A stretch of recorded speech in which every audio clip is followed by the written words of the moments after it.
మీకు ఒక ఇద్దరు వ్యక్తుల గురించి చెప్తాను. ఒక ఆయన పేరు బిల్లీ గ్రహం, రెండవ ఆయన పేరు చార్లెస్ టెంపుల్టన్. బిల్లీ గ్రహం గారు, చార్లెస్ టెంపుల్టన్ గారు ఒకేసారి సేవకు వచ్చిన సేవకులు. 1940వ సంవత్సరం నుండి 1950వ సంవత్సరం వరకు ఇద్దరు నువ్వంటే నువ్వా, డి అంటే డి. బిల్లీ గ్రహం గారు అద్భుతమైన ప్రసంగికుడురా, ఓ అద్భుతం రా అని అనుకునే లోపు ఈయనొచ్చి నిలబడి వాక్యం ప్రకటించేవాడు. బిల్లీ గ్రహం గారే చక్కటి వాక్శక్తి, వాక్చాతుర్యం కలిగిన వాడు. అయితే చార్లెస్ టెంపుల్టన్ అంతకు మించిన అభిషేకం కలిగిన వాడు.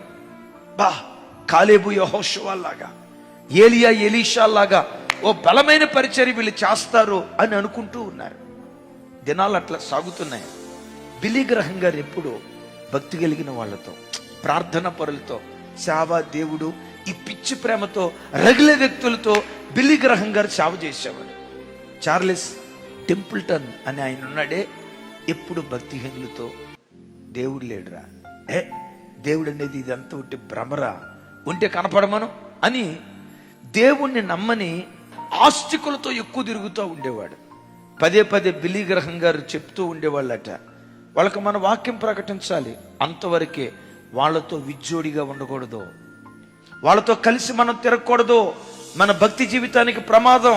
రెండు ప్రవాహాలు కలిసిన చోట నువ్వు బ్రతికేవా, విశ్వాసం కూడా బ్రద్దలైపోద్ది. బిల్లీ గ్రహం గారిని చూసి అన్నాడంట, నువ్వు ఎవరితో చెప్తున్నావు? Who I am Charles Templeton.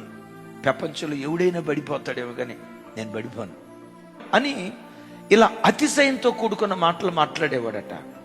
అలా వాళ్ళతో స్నేహం చేసి చేసి చేసి హేతుభావజాలం కలిగిన నాస్తికుడిగా మారిపోయాడు.